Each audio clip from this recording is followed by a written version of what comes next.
একজন মহিলার উপরে একজন মানুষে তার স্বামীও বলে কইল যে না আমার ইগুর চরিত্র বালা নাই, তার যে পরিবার তার স্ত্রীর উপরে কইল চরিত্র বালা নাই। এই যে কথাখান হইল চরিত্র বালা নাই, বাস্তবে যদি এই মহিলাটার এই দোষ না থাকে, হে অনুমানের উপরে হে সন্দেহর উপরে বাস্তবে কিন্তু নাই। একজন মানুষের সন্দেহজনক চলাফিরা থাকতে পারে, সন্দেহজনক চলাফিরা থাকলেও যে একজন মানুষ দোষী তা হওয়া যায় না, একজন মানুষ দোষী হওয়া যায় না।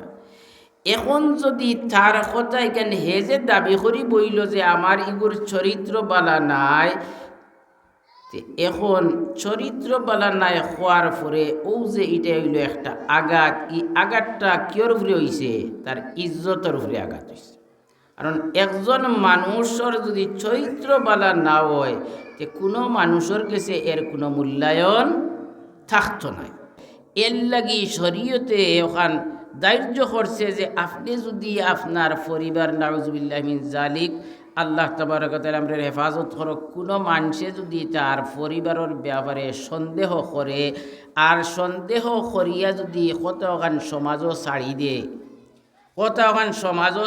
সন্দেহ করছে করিয়া কতখান সমাজ ছাড়ি দিয়েছে যে আমার তো এইগুর চরিত্র বালা নাই, তে শরীয়তর বিচার হইল কি যে তাই ৬০ জন সাক্ষী উপস্থিত কর্তা, ৬০ জন সাক্ষী উপস্থিত করিয়া ৬০ জন সাক্ষীয়ে কথা সাক্ষী দিতে হইব যে আমরা স্বচক্ষে দেখছি এ অসৎকর্মে লিপ্ত, এ অসৎকর্মে লিপ্ত। ৬০ জন সাক্ষী যদি তাই দেওয়াইতে পারেন যে এই ইগে অসৎকর্ম করছে, নতুবা থান উপরে দূরাইব, তাইন খিচা লাগি কান সমাজও হইলাই মাতি কান তান উপরে বেত্রাঘাত আইব, ৮০টা পর্যন্ত বেত্রাঘাত আইব।